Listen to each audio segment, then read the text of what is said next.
Ay naka, aga. Kapal ka agad ng snow. Hirap mag-drive. Ayan. Pasok na. Parang naging liwanag ngayon kasi sobrang puti eh.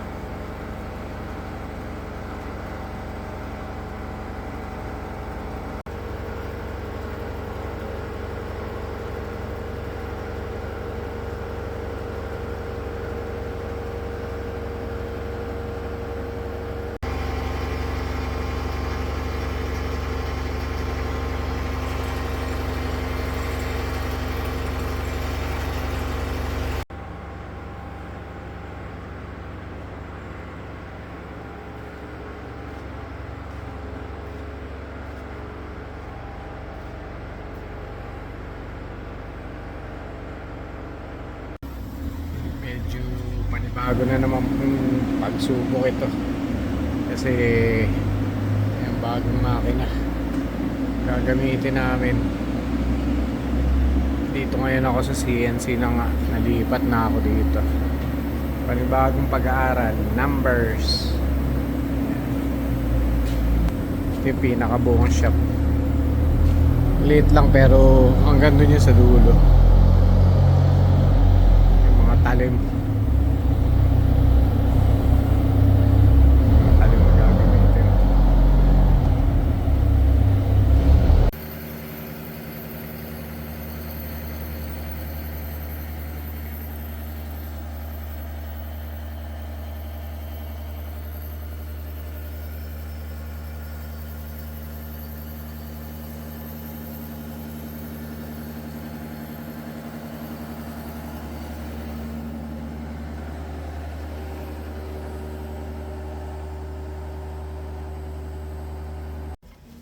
Yan naman ang aming kapaligiran. Yung nakaraan parang summer na, ngayon naging winter uli. Ay naka, talaga dito.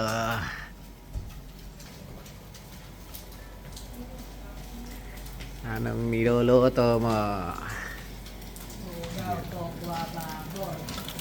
Yun o. Air fry po, galang tagal. So, para mabilis na. At nang makakain na. Tokwat baboy. Gutom na raw siya. Yun. Anong ulam for tonight? Lugaw, tokwa, baboy. Arscaldo pala na may tokwa, baboy. Yan. Lumpiang toge na lang ulam. Sakto. Lamig pa naman. Kaya nga eh. May sausawa na akong ginawa. Yung soy vinegar na dipping. Sarap niya. So, yan. Yung arscaldo, nilagyan ko siya ng fried shallot, fried garlic, at saka chili garlic. Dapat nga lalagyan ko pa ng ng boiled egg, pero wag na. Masyado nang marami kasi may manok na to. Tapos may tokwa baboy naman na. Ayun na. Dito ulit kami sa dapat din kami mag-grocery ngayon kasi dapat next week pa. Kaya lang may mga pahabol na order yung katrabaho ko. Meron birthday ng anak niya. Kaya ayan, si Jermaine ang kasama ko. Jermaine. So dala lang namin is basket. Tapos after dito, meat shop na kami. Mabilisan lang. Alas 11 na rin, haba ng ang daming tao sa parking lot. May pulis pa nga. May mga pulis pa nakatambay. Nag-i-snow eh. May mga nakalabas ng para sa Easter. May mga chocolate. May mga bunny na. St. Patrick. 7 ang isa. Lint gold bunny.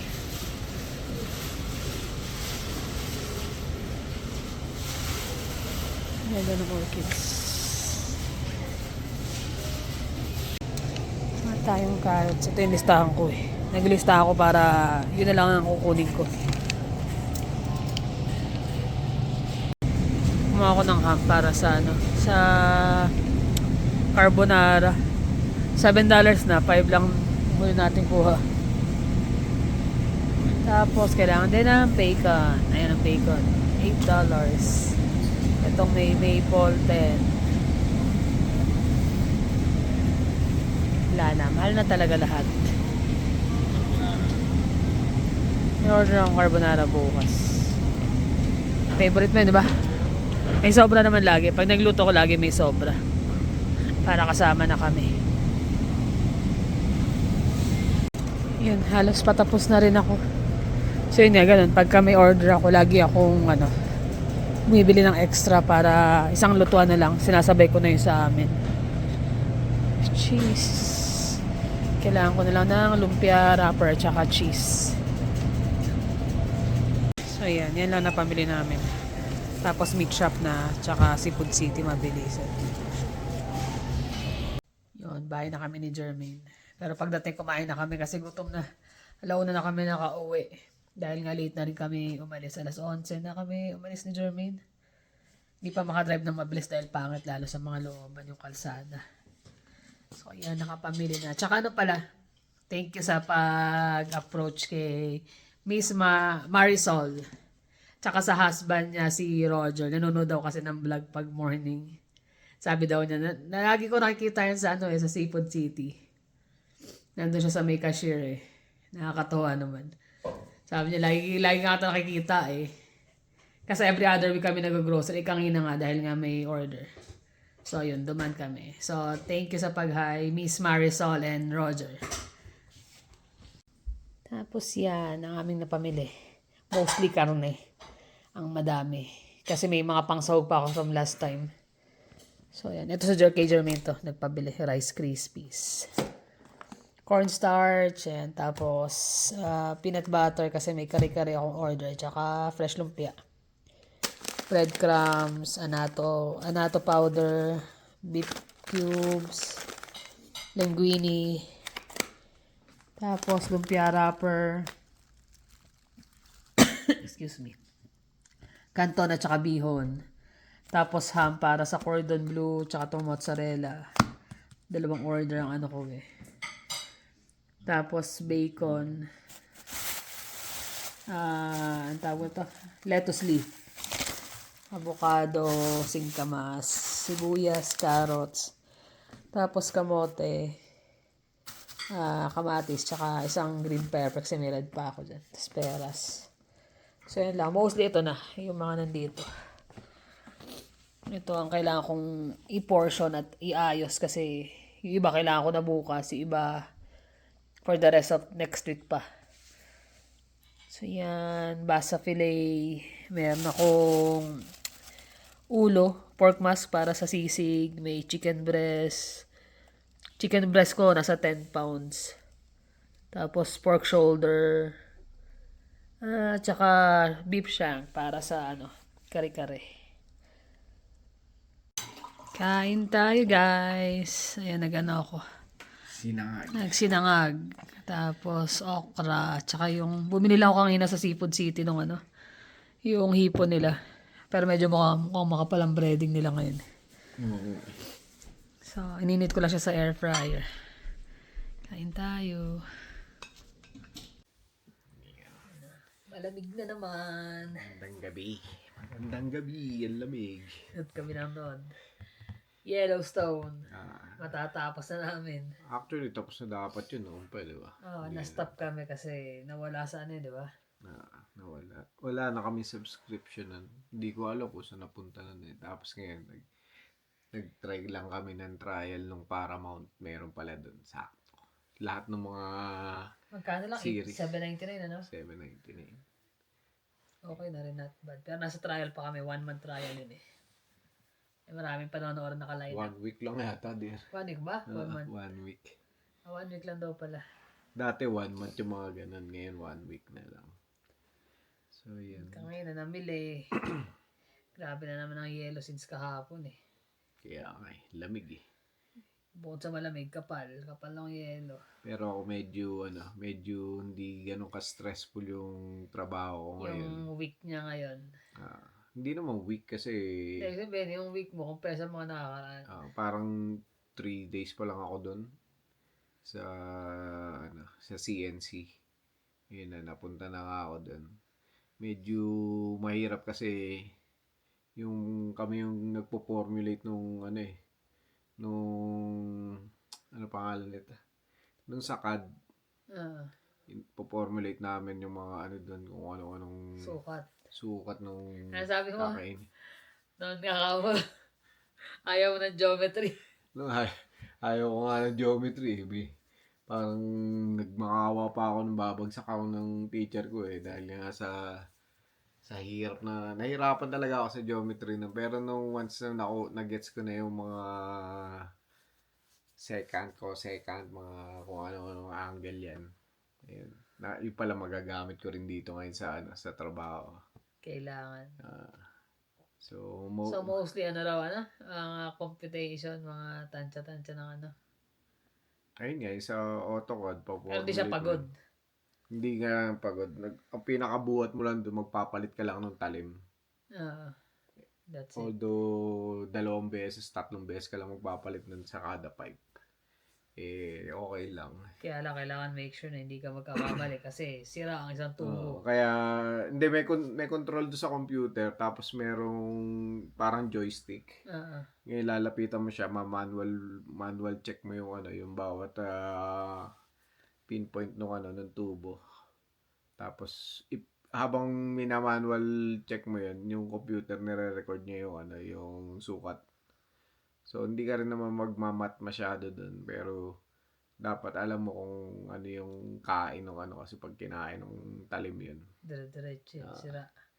Alam mo yung sukat ng talim, maminus mo doon sa tubo.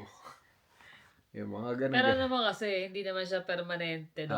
Possible na maging permanente, pero hindi kasi sabi nung bata, yung bata na nagtuturo sa akin kasing idaran lang ni Jermaine na pinasok siya nung tatay niya dun.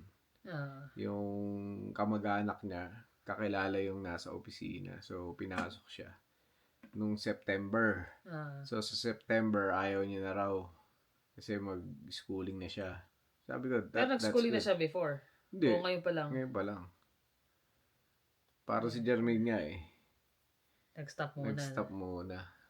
Pero at least sabi ko at least natuto ka ng hard work na sabi niya sobrang steep ng ng labor market ngayon. Sabi niya ngayon ang daming walang trabaho. Tapos kung wala kang kakilala sa kumpanya hindi ka mapapasok. Ganun talaga. Sinuwerte nila ako kaya pinaghirapan ko, tinaga ko lahat ng mga pwede kong malaman dito. Saka head start sa kanya yun kasi hindi pa siya nag-i-school ngayon. Pagbalik niya ng school, engineering ang bukod doon, meron pa siyang experience, di ba? Sabi ko, mag-isip-isip ka rin ako sa engineering kasi mostly sa mga company ngayon,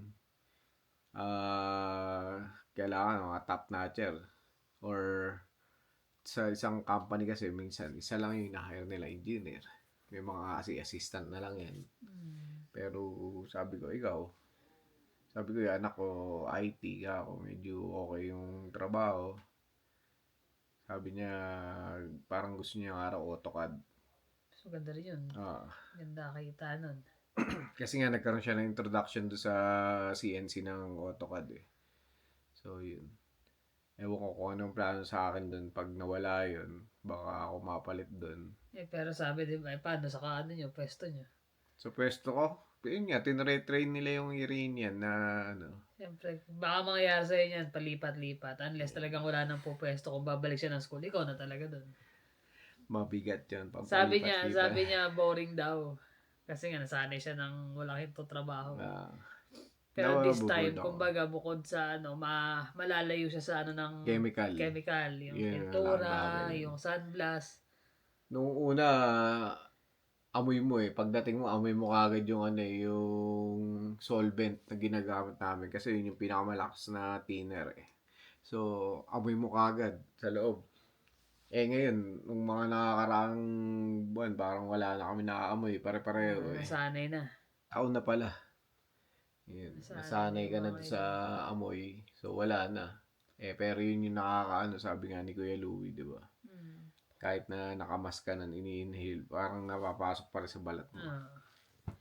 Eh, medyo nakalayo-layo ako doon sa ganong trade, pero syempre, nandoon pa rin yun. Parang ka nang nag-aaral na magbisikleta. Na hindi naman nawawala sa ano mo. Pero sana nga, maano siya doon kasi gaya nga nun. Yun nga lang mahirap doon kasi mag-isa siya. If Hmm. ever naman na siya po pwesto, solo niya. Hindi, kung mayroon naman problema doon, lalo na sa mga unang months, may Mag-aalalay ano, sa'yo. nandoon naman si Don, yung pinaka Natalsikan pa nga siya eh. talsikan ako rito, Benomano eh. Nakasuot pa siya niya Ang na liit may lang nung ano no, nung chips nung ano, nung ano namin si NC. Tumalsik lang. nakasalamin pa siya, nakaano pa siya ng coverall. Overall, pumasok sa loob eh. Tumalsik sa loob, parang napaso na ano eh. Kaya minsan, naka-steady lang yung ano namin nun, blower namin para lumamig kaagad yung mga talsik ng ano eh. Hmm. Delikado rin kasi talaga eh. Ang tatalim nun, di ba? Mm. Pero Mahirap ang na. ganda ng kulay. Doon ako napaso nung bata ako eh. Nagpapatorno yung daddy ko nun eh. Pulaga, magiging asul na. Yung nakikiyasol ang ganda eh. Nawa ko, paso yung daliri. Eh, pag nag-asul, mas mainit yun. Sigurado. Nagtubig eh. Ay, nako. Okay din. Pero yun yung ano, yun nga, kahit ang kagandahan doon sa batang yun eh, maaga siya namulat sa nangyayari sa kapaligiran niya, sa ekonomiya, di Kasi ba? ilang taon lang kay Dara ni Jermaine. Kay Darren ni Jermaine, Eh, katrabaho mga na bata namin. pa naman ang bibilis matuto niyan. Lalo na pag mga computer na ganyan, hindi naman kailangan ng malaki katawan mo, malakas ka dun eh. Mga bata, Mga diskarte, hindi niya pa ganun kaano. Kasi nung nagke-crane kami, pag tinatali niya, hindi niya talaga mabalance, hirap na hirap siya. ikaw naman ang magaling doon. Ay, tagal ka nang ginagawa yun eh. Eh, ganun nga, sabi nga nila eh, yung doktor, hindi kayang mangisda or sabihin natin marunong mangisda pero yung trabaho na mangingisda hindi niya kaya. Pero yung mangingisda hindi rin naman kaya Kanya-kanya yun eh. Kung ano doktor, yung maging linya mo. doktor. Ah, Unless lahat gusto mo mong alamin. sobrang dami nag-post nga ang bagsak na yung labor market dito sa ano eh. Dami rin naghahanap Dami eh. naman kasi talaga. Jobless. Dami nagpo-post talaga eh. Naghahanap Mm. ng trabaho. Yung iba naman makakuha ng trabaho dahil nga minimum wage. Hindi raw makasabay sa Hindi ano sa sa gastusin. gastusin. Oo. Kaya kailangan talaga ng second job or extra pang ano, kumbaga extra trabaho. Wala eh, syempre lahat gagawin mo para makasurvive. Ang hirap maging homeless dito ah, ang lamig. Bukod sa homeless, syempre, yung mga bayarin Yung mo nga. bills mo. Sa taas ng bilihin, yung mga dati nga na hindi na masyado nabibili lately. Di ba may carbonara nga, may mga mahal ng bacon, nasa $10 na. $10 na. $8.99 hanggang $10. Yung ham na binibili ko dati 5 ngayon, $7. Ang laki ng mga tinaas. Grabe naman sabi ko. Siyempre kung ikaw ordinaryong trabahador, hindi mo basta-basta rin. Lalo kung pa-priority mo, bayarin mo muna bago ka sa mga pagkain, di ba? Unahin mo yung bahay, kuryente. Kaya talagang mahirap man ang trabaho namin. Laking pasalamat pa rin namin sa mga biyaya na tatanggap namin. Oo, laging thankful. Thankful talaga kami. Siyempre, unang-una sa Diyos. Sa mga biyaya niya. Sa kabila ng mga pagsubok sa buhay. Di ba?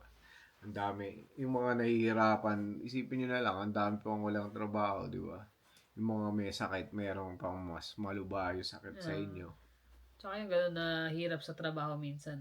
Tiis-tiis lang. Tiis-tiis lang. Kasi mahirap ngayon pagka umalis ka at walang kapalit na trabaho. Kami kahit nga pagod, ako nga yung dinadanas ko na may masakit sa ano ko, siyempre as cook ka, lagi ka nasa init, tapos Init, lamig. lalabas ka, lamig. So yung sakit lalong nagtitrigger siya kapag gano'n init-lamig, lalong Yung sumasakit ganito yung niya mga ang tigas eh. Parang nag-gym eh. Yung pag ganito. ano, Oh, parang pilipit na mga ugat na hindi mo malaman yung sakit. Pero kinakaya kasi yun ang kailangan buhay eh. yan. Kailangan mong, ano ba to? Magpakatatag. Yeah, labanan. Sabi nga, tatay ka. Ano? Pagod ka. Pagod ka, pahinga ka lang, tatay ka. Hindi totoo yun kasi kung iindahin ko yung sakit, walang mangyayari sa akin. Ah, Eh, Magmumukmuk ka na lang, ganyan. the more kasi na wala kang ginagawa, the more mong nararamdaman. Iindahin. Tsaka syempre, yung support ng gobyerno sa iyo is kulang pa rin dahil nga sa mga bayarin, di ba? Lahat pataas na pataas. Correct. Kaya maswerte pa rin kami at medyo malakas-lakas pa yung mga pangangatawan namin at Kaya hanggat kaya, ipon, ipon-ipon at yung luto-luto ko nga lang kahit papano, yan, extra. hindi naman siya tumatanggap ng mga kagaya dati ng mga parang catering na yan. Dati grabe, asin ang dami. Pero ngayon nag-stop na nga kasi ko. Mostly mga katrabaho ko talaga. Katrabaho Tsaka nila. kaibigan. Yung mga talaga nakikiusap na kung pwede maka-order. Yun. Lalo yung mga naging suki ko na doon. Siyempre hindi mo basta matanggihan pagka nakiusap. Kaya maraming salamat sa inyong pagtangkilik sa kanyang mga niluluto. Tama. Ayan. Lalo pa busy rin naman ako sa work. Kung kailan ako available, ganun talaga. Mga trabaho ko naman, sige kung kailan ka lang available. Basta Pambaon lang naman nila, di ba? pangbaon, pangkain. Kasi syempre busy din sila sa trabaho. Sabi ko nga siguro kung iano ko doon na lahat sila ron, may mga ilan ng order, marami. Kaya lang syempre minsan, mas gusto ko rin yung medyo pahipahinga din. Hindi naman natin, kumbaga, nagpapasalamat tayo. Kaya lang, hindi naman yung, to the point na kakasakit ka na dahil nga dun sa... Kaya baga minsan pagka, sige. Kaya ginagawa ko, sabay-sabay na lang sila para mas madali. Isang lutuan. Iyon. Mga nangyayari sa kapaligiran natin talagang hindi lang kagaya dati pag may mangyari sa isang bansa, sila lang yung apektado. Ngayon, buong mundo Buong mundo talaga yung naapektuhan Sa mahal ng bilihin, gas, di ba? Sa Pinas nga lang, grabe. Laki ng tinaas din talaga Kahit nga natin sininya, di ba? Yung mga gastusin.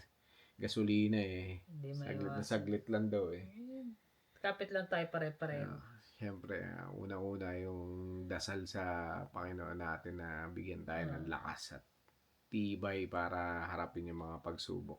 Tama. Tuloy lang ang buhay at lumaban tayo. Papasan ba't makakaraos din tayo? Makakaraos. Lalo pat mga Pilipino. Sanay tayo sa mga ganyang hirap ng buhay. So, yun lang naman. Kami chill lang kasi day off. Day off. Naka-day off din na Sabado at Linggo sa wakas. Yes. Last lang paso. Totoo lang. So, nakapagpahinga. Kaya ngayon nakakapuyat kami kasi nung nakakarang ilang linggo hindi kami Talagang saglit lang. Tulog ako Ngayon lang araw kagabi, ang kulit pa niya kasi hindi ka ako napagod sa trabaho. Hindi sabi niya Anong oras na ayaw pang matulog ngayon totoo siya kasi nakakapanood nga kami. Kaya dahil bukas Sabado. Nung mga nakakarang linggo, tara na, anong oras na, papasok ka pa. Pumesto na. Sobrang laking ginawa rin yun. Basta, iingatan ko lang talaga yung mga talim doon, tsaka yung mga kasi nga, ang mahal, 10,000 daw Kaya dahan-dahan talaga ako Sabi niya, pwede mo naman bilisan. Hindi, ako, dahan-dahan lang tayo. Pagka okay na, di ba? Gano'n mo, kada gano'n, 1 millimeter lang. Ganun lang yung talim niya. Okay lang yun. Basta sa una lang naman yan, pag natuto ka na yan. Saglit na lang sa'yo. Lahat naman ganun Pag sa una, mahirap. Habang tumatagal. Yung mga kasama ko, sinisilip-silip ako doon. Oy. Namimiss ka na. Namimiss na nila ako Yung tinetrain niya, ilang araw lang niya nakasama Namimiss na ako. Talaga sa trabaho, kailangan talaga tulungan Pagka medyo walang tulungan mabigat sa trabaho yun. Kaya nga sabi ko, bilisan mo. Pag-aralan mo maging mabilis kasi tatambak Pag tumambak ikaw rin yung mahirapan. Tutulungan ka nila, kaya lang, hindi ka matutulungan ng todo kasi may mga ginagawa din yung mga kasama natin. Tama. Sa ilo naman guys, kami pagpapatuloy sa aming pananood. Maraming salamat ulit sa inyong laging pagsubaybay. Ingat kayo lagi. See you in the next vlog. Bye.